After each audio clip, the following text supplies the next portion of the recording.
everyone, Jai Shri Krishna. This is Sri Krishna Bhujani and yes, welcome back to my channel.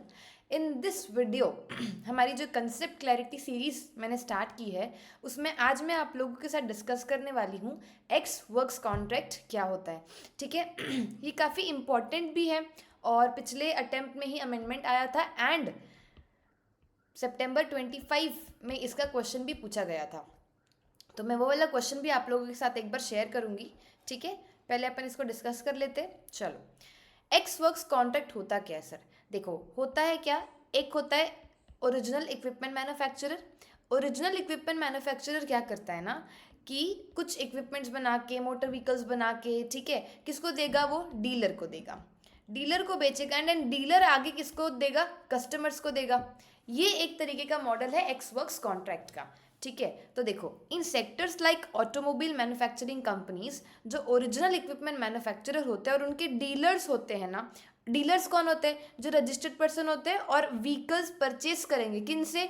Original equipment manufacturer से. And आगे उसको किसको cell कर देंगे? Customers को sell कर देंगे. So they often works under ex works contract. ठीक है. चलो, now as per the terms of the contract, जो प्रॉपर्टी है गुड्स में, गुड्स बोले तो अपना इधर व्हीकल, ठीक है, गुड्स बोले तो अपना इधर व्हीकल. अभी प्रॉपर्टी ट्रांसफर कब होगी? डीलर को at the factory gate itself. देखो यहाँ पर क्या होता है, मैं आपको एक बार बता देती हूँ. ओरिजिनल इक्विपमेंट मैन्युफैक्चरर है, इसकी मान लो फैक्ट्री है, ठीक है. ओरिजिनल इक्विपमेंट मैन्युफैक्चरर ने फैक्ट्री गेट पर वो व्हीकल रेडी रखा, तो इसके एंड से डिलीवरी इधर ही कंप्लीट हो गई. ठीक है, और जैसे ही ट्रांसपोर्टर ले लेगा तो गुड्स की जो प्रॉपर्टी है, गुड्स में जो ओनरशिप है, वो ट्रांसफर हो जाएगी किसको? डीलर को. तो अभी पढ़ना क्या लिखा है. As per the terms of the contract, property in the goods passes to the dealer at the factory gate, okay, of the OEM when the goods are handed over to the transporter. ठीक है, dealer ने transporter को भेजा होगा कि जाओ vehicle लेकर आ जाओ. एंड OEM के अगेंस्ट जो OEM के पार्ट में जो डिलीवरी थी वो कंप्लीट कब हो जाएगी? वो भी फैक्ट्री गेट में ही कंप्लीट हो जाएगी. ये बात आपको समझ आ गई सर? आ गई मैम. अभी इशू क्या था, ये जीएसटी में इसका क्या इम्प्लीकेशंस है, क्या आईटीसी मिलेगा नहीं मिलेगा, ये सारी चीज़ों में थोड़ा सा इशू था. तो इशू ये था कि जब OEM ने ट्रांसपोर्टर को, ठीक है, OEM ने क्या किया, ट्रांसपोर्टर को व्हीकल दे दिया फैक्ट्री गेट पे एंड देन ट्रांसपोर्टर लेकर जाएगा इसको किसके पास? डीलर के पास. तो अब डीलर इसका आईटीसी कब क्लेम करेगा? इशू ये था. तो can the dealer can claim ITC when goods are handed over to the transporter at OEM's factory gate. जब OEM ने अपने फैक्ट्री गेट में ट्रांसपोर्टर को व्हीकल प्रोवाइड कर दिया, क्या उसी वक्त डीलर ITC क्लेम कर सकता है क्या? अभी तक गुड्स इसके पास नहीं पहुंचे, गुड्स ट्रांसपोर्टर को हैंड ओवर हो चुके. ठीक है, तो मुद्दा ये था, क्वेश्चन ये था कि कब मिलेगा ITC? जब वो OEM ने फैक्ट्री गेट पर ट्रांसपोर्टर को गुड्स दे दी तब, या फिर सिर्फ तब जब वो गुड्स फिजिकली डीलर के पास रीच हो चुके, डीलर के पास पहुंच चुके हैं तब. तो यहाँ पर आपने पढ़ा होगा section 16(2) conditions of availing ITC, जिसमें क्या लिखा था कि रजिस्टर्ड पर्सन, जैसे यहाँ पर डीलर है, can be considered to have received the goods at the time of such handing over of the goods by the supplier to the transporter. हमने क्या पढ़ा था कि जब ITC आपको चाहिए तो गुड्स जो है वो आपके पास रिसीव होने चाहिए, ये एक कंडीशन थी.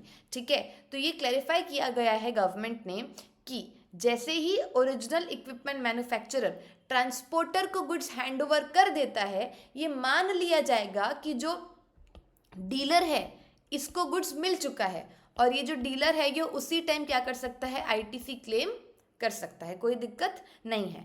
ठीक है, तो can be considered to have received the said goods at the time of such handing over of the goods by the supplier to the transporter. कहाँ पर? एट हिज फैक्ट्री गेट में ही, जब वो उसको गुड्स हैंड ओवर करता है. ठीक है, for their onward transmission to the said registered person that is the dealer. आगे उसी को तो मिलने वाला है. ठीक है, तो देखो, ITC can be availed on the date the vehicle are built and handed over to the transporter by OEM at his factory gate. आप उस टाइम ITC अवेल कर सकते हो. ठीक है, और ये ज़रूरी नहीं है कि ये जो प्रिंसिपल है वो सिर्फ मोटर व्हीकल, इसी में एप्लीकेबल हो, ये सारे गुड्स में एप्लीकेबल होता है, नॉट जस्ट ऑटोमोबाइल जहाँ पे कॉन्ट्रैक्ट सप्लायर और रिसिपिएंट के बीच होता है अंडर एक्स वर्क्स कॉन्ट्रैक्ट, तो सब में ये वाला कंसेप्ट एप्लीकेबल होगा।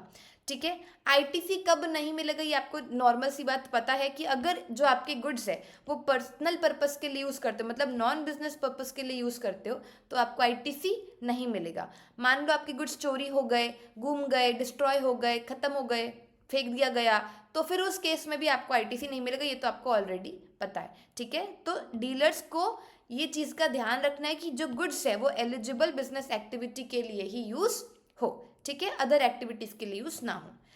I hope x works contract easy way में आपको एकदम अच्छे से समझ आ गया होगा। ठीक है, आईटीसी कब मिलेगा, ध्यान रखना कि जब ओईएम फैक्ट्री गेट में ट्रांसपोर्टर को गुड्स हैंडओवर कर देता है, उस दिन डीलर क्या कर सकता है, उसका आईटीसी ले सकता है। ज़रूरी नहीं है कि फिजिकली गुड्स उसके पास पहुँचे। ठीक है, ओके, फटाफट से मैं इसका आपको क्वेश्चंस बता देती हूँ एक बार, ये देखना। Just a second.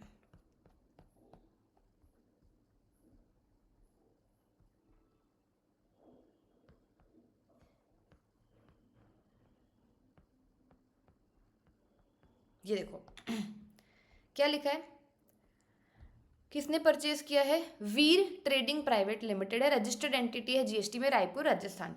आपको क्या करना है सर, फेब्रवरी मंथ का शायद से आईटीसी निकाल के देना है ना। देखो, determine the ITC that can be availed by VTPL, और कब का निकालना है, फेब्रवरी 25 का। तो ये चीज़ आप लोग हमेशा जब क्वेश्चन पढ़ते हो तो ध्यान दिया करो कि कौन से मंथ का निकालना है।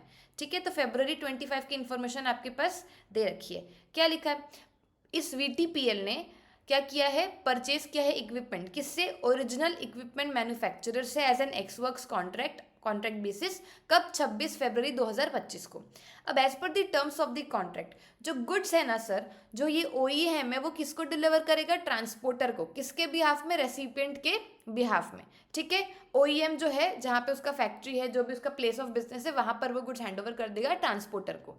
तो ओईएम ने क्या किया, इक्विपमेंट को 28 फरवरी को ट्रांसपोर्टर को हैंडओवर कर दिया, बट फिजिकली जो डीलर है, जो वीटीपीएल कंपनी है, उसको फिजिकली कब रीच हुए गुड्स, पहुंचे कब उसके पास, 2 मार्च। क्वेश्चन ये है, क्या फेब्रवरी में ही आईटीसी उसको मिल जाएगा वीटीपीएल को, कि जब उसको फिजिकली गुड्स रीच होंगे 2 मार्च को तब मिलेगा। मैंने आपको पढ़ा दिया क्लैरिफिकेशन, अब आप बताओ कब मिलेगा इसको आईटीसी, फेब्रवरी में मिलना चाहिए, राइट। जब गुड्स हैंडओवर होते हैं तो 16(2) की कंडीशन फुलफिल हो जाती है और ये मान लिया जाता है कि जो डीलर है उसको गुड्स मिल चुके हैं, and on that date only when the goods are handed over by OEM to transporter, the dealer can avail the ITC of this particular purchase. ठीक है सर, तो ये 10 lakhs में आप क्या निकाल लेना, जीएसटी का अमाउंट, एंड वो आपका आईटीसी अवेल कर सकते हो। सही बात है, ओके। तो आई होप कि आपको ये कंसेप्ट अच्छे से क्लियर हुआ होगा, एंड अगर वीडियो अच्छा लगा हो तो डू लाइक, ठीक है, एंड अपने फ्रेंड्स के साथ शेयर करना, और इस सीरीज़ में और ऐसे आने वाले इंपॉर्टेंट कंसेप्ट्स के लिए यूट्यूब चैनल मेरा सब्सक्राइब कर लेना। Okay, so thank you for watching, all the best, मिलते हैं नेक्स्ट वीडियो पे।